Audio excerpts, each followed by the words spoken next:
وبركاته. الحمد لله نحمده ونستعينه ونستغفره ونؤمن به ونتوكل عليه ونعوذ بالله من شرور أنفسنا ومن سيئات أعمالنا. من يهده الله فلا مضل له ومن يضلل فلا هادي له. ونشهد أن لا إله إلا الله وحده لا شريك له.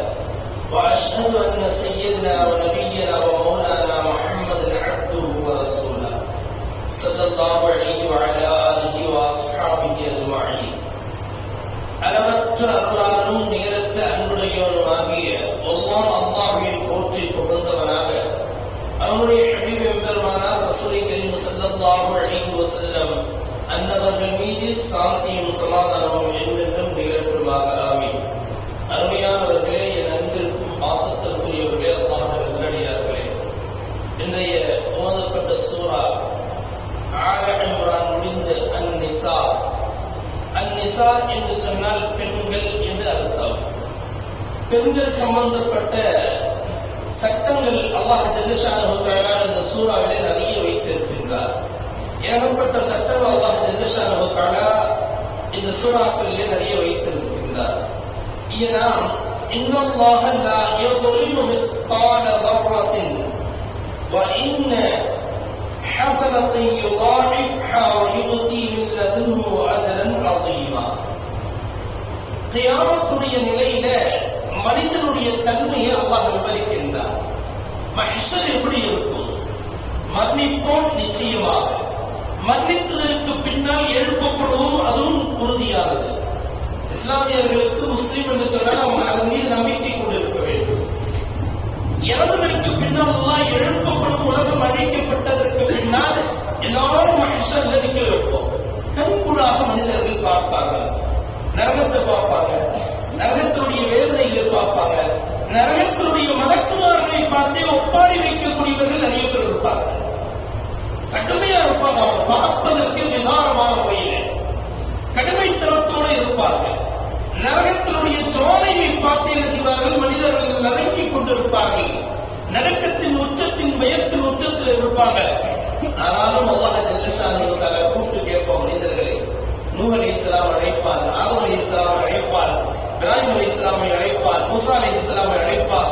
எல்லா நபிமார்களையும் அழைத்து கேட்பான், என்னுடைய எச்சரிக்கையை உங்க மக்களுக்கு, உங்க சமூகத்திற்கு நீங்க சொல்லிட்டீங்களா? அதான் அல்லாஹ் உலகத்துல தவறு செய்யக்கூடாது, கலிமா இருந்தால் அப்படின்னு நீங்க சொன்னீங்களா அப்படின்னு கேட்பான். அல்லாஹ் கேட்கின்ற பொழுது மனிதர்கள் சொல்வார்களாம். மனிதர்களுக்கு அல்லாஹ் நபிமார்கிட்ட கேட்கும் போது நபிமார்கள் ஒட்டுமொத்தமாக சொல்லுவாங்க, நாங்க எல்லாமே சொல்லிட்டோம், நீ எதையெல்லாம் எங்களுக்கு சொன்னாயோ அது அத்தனையும் நாங்க என்ன செய்துட்டோம், உன் சமூகத்திற்கு, உன்னுடைய படைப்பினங்களுக்கு நாங்க சொல்லிட்டோம். அடுத்தது அல்லாஹ் மனிதன் அவங்க சமூகத்தை அழைப்பான். நூஹ் அலைஹிஸ்ஸலாம் கூட்டத்தை வாங்க, ஆதம் அலைஹிஸ்ஸலாம் கூட்டத்தை, மூசா அலைஹிஸ்ஸலாம் கூட்டத்தை, எல்லாரையும் அழைத்து என்ன செய்வான் அப்படின்னு சொன்னா கேட்பான். அல்லாஹ் என்னன்னு கேட்பான் அப்படின்னு சொன்னா, எப்பா உங்களுக்கு நான் நபியை அனுப்பிச்சிருந்தேன், உனக்கு இருக்க இடம் கொடுத்த, படுக்க படுக்கை கொடுத்த, இடம் கொடுத்த, உண்ண உணவு கொடுத்த, நல்ல அழகான என்ன உடல் அமைப்பை கொடுத்தேன், எல்லாம் கொடுத்து திரும்பவும் நபியை அனுப்பி நான் தான் ரப்புன்னு நினைச்சேன். உனக்கு இவர்கள் சொன்னாங்களா இல்லையா? ஒட்டுமொத்த சமூகம் எல்லாம் சேர்ந்து சொல்லக்கூடிய மனிதனுடைய தன்மை தெரியுங்களா? நிச்சயமாக இவர்கள் யாரும் என்கிட்ட வரவே இல்லை என்போம். அந்த இடத்துல போய் சொல்லுவோம் மனிதன். இத்தனைக்கும் வேதனையை பார்ப்பான். எந்த அளவுக்கு வேதனை நடக்கும்? கேள்வி கணக்கு முதல்ல எல்லாம் செய்வாங்க. அல்லாஹ் ஜல்லஷானஹு தஆலா மிருகங்களை கூப்பிட்டு செய்வாங்க. எல்லா மிருகம், ஆடு, மாடு, ஒட்டகம், கழுதை, பறவைகள் எல்லாத்தையும் அழைச்சு என்ன செய்வாங்கன்னு சொன்னா, உலகத்திலே அநியாயம் செய்த மிருகங்கள் இருக்கும் இல்லையா, அதை உயிராக்கி அதை என்ன செய்ய ஹயாத்தை கொடுத்து ரெண்டுத்தையும் உயிராக்குவோம். மாடாக இருந்தா ரெண்டு மாட்டையும் உயிராக்கி என்ன செய்வான்? கொம்பு இல்லாத மாட்டை கொம்பு கொடுத்து, உலகத்துல கொம்பு இல்லாம இருந்துச்சு இல்லையா, கொம்பு இல்லாம இருந்த மாட்டை கொம்பு இருந்த மாட்டை ஒட்டி அநியாயமாக இணைஞ்சது குத்தி என்னது அநியாயம் செஞ்சிருந்தா உடனே அல்லாஹ் கியாமத்துல எழுப்பி என்ன செய்வாங்கன்னா, யார் துன்யாவுல உலகத்துல கொம்பு இல்லாம இருந்துச்சோ அதற்கு கொம்பு கொடுத்து நீ அதற்கு நீதியான முறையில் என்ன செய்ய முட்டு என்று சொல்லி, அது எப்படியெல்லாம் முட்டியது துன்யால முட்டிச்சோ அதே மாதிரி முட்டி அதுக்கு என்ன செய்ய தீர்ப்பு வழங்கப்பட்டதற்கு பின்னால் அல்லாஹ் சொல்லுவாங்க, நீங்க எல்லாருமே ஒன்னா போயிடுங்க. அவங்க கேட்பாங்க, மிருகங்கள்லாம் கேட்பாங்க,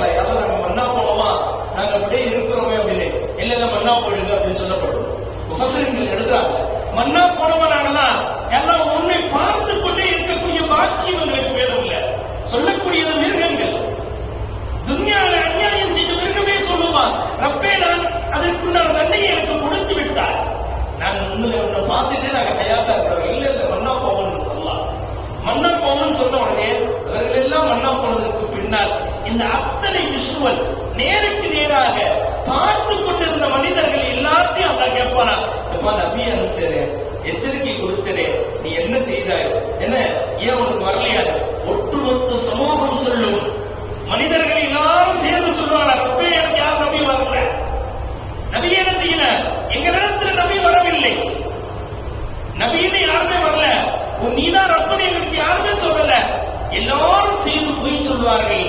ரப்ப அதுதான் இங்க சொல்றார், இன்னல்லாஹ லா யுظلمு மிஸ்கால தர்ரத்தின், கடுகு அளவு கூட ஒரு சின்ன தூசி அளவு கூட ரப்ப என்ன செய்ய மாட்டான், அன்றைய நாள் அநீதி செய்ய மாட்டான்.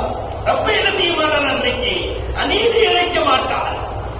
உன்னுடைய நன்மையை நான் என்னைக்குமே என்ன செய்ய மாட்டேன், வீணாக்க மாட்டேன்.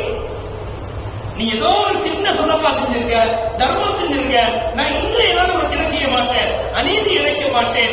உனக்கு என்ன செய்ய, அந்த தர்மத்திற்கு பகரமாக நான் இன்னைக்கு நான் என்ன செய்றேன், இரட்டிப்பாக கொடுக்கின்றேன். அவன் ரஹீம், அவன் ரஹ்மான், அவன் 2 மடங்காக ரப்ப என்ன செய்வான், கியாமத்தில் நன்மையை கொடுக்கக்கூடியவன். அநீதி என்ற பெயருக்கே சொந்தமில்லாதவன், நீதத்திற்கு மட்டுமே சொந்தமான ரப்பு கேட்கின்ற பொழுது ஒட்டுமொத்த மனிதர்கள் பொய் சொல்கின்ற பொழுது, இன்னல்லாஹ லா யுظلمு மிஸ்கால தர்ரத்தின், கடுகளவு கூட எழுதினார்.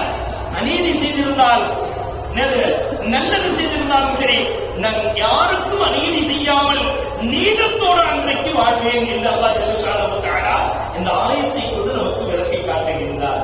இங்கே முஃபஸ்ஸிரீன்கள் எழுதுகின்றார்கள், இந்த இடத்துல எழுதுகின்றார்கள், மனிதன் உலகத்தில் ظுல்ம் செய்தார், அநியாயம் யாரின் மீது யாரும் செய்யக்கூடாது.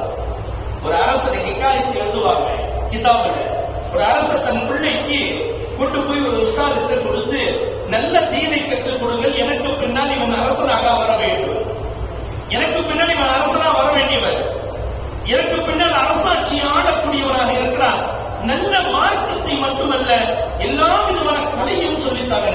அந்த உஸ்தாது தீனை கற்றுக் கொடுத்தார், நல்ல கலைகளை கற்றுக் கொடுத்தார், எல்லாம் முடிஞ்சிச்சு, கிளாஸ் முடிகிற ஸ்டேஜ். நாளையோட என்னது, அரசனுடைய பிள்ளை கிளம்பக்கூடிய நேரம், அந்த நேரம் கிளம்பக்கூடிய நேரம், மறுநாள் போகணும். அதனால முதல்ல என்ன செஞ்ச, உஸ்தாத் கூப்பிட்டு அடி அடி அடின்னு அடிச்சார். கடுமையான அடி, உடம்பு ஃபுல்லா காயம், உடல் முழுக்க காயம், கடுமையான அடி, அடித்து விட்டு அடிச்சு விட்டார். அழுதுட்டே போய் அரசன் சொன்னாரா, இந்த மாதிரி உஸ்தாத் என்ன அடிச்சாரு, எதுக்கு அடிச்சாருன்னு எனக்கு தெரியல, என்ன காரணத்துக்கு அடிச்சாருன்னு எனக்கு தெரியல, நீங்க வந்து கேளுங்க. இன்றைய பெற்றோர்கள் உடனே வந்து நின்றுவாங்க வாசல்ல, என் பிள்ளையா அடிச்ச, என் பிள்ளை எதுக்கு அடிச்ச, என் பிள்ளை எதுக்காக அடிச்சீங்க அப்படின்னு கேட்டு இன்றைய பெற்றோர் சொல்றார்கள். ஆனால் அரசனாக இருந்தாலும் அவர் ஏதோ ஒரு காரணத்தாக உஸ்தாத் அடிச்சிருக்காரு, அதனால சும்மா விட்டாரு. நேரம் அம்மாட்ட போனாங்க, ராணிகிட்ட போயிட்டு அவர் சொன்னாரு, நான் தீனை கற்றுக்கொண்டேன், நல்ல பிள்ளையாக நல்ல மாணவனாக இருந்தேன், ஒழுக்கத்தோடு வளர்ந்தேன், எனக்கு எதுக்கு என் உஸ்தாத் அடிச்சாருன்னு எனக்கு தெரியல, நீ வந்து கேளுமானாங்க. அத்தாவும் மீது நான் எதுவுமே செய்ய முடியாதுமா, உன்னுடைய தகப்பனார் மீது நான் எதுவுமே செய்ய முடியாது அப்படின்னு அவங்க சொல்லி அனுப்பிச்சிருவாங்க. காலம் கடந்தது. பின்னால் ஒரு காலகட்டத்தில் அரசர் இறக்கின்றார், இவர் உஸ்தாதாக உட்கார், இவர் அரசராக உட்கார். அந்த மாணவன் அரசனாக அரசாட்சியில் அமர்கின்றார்.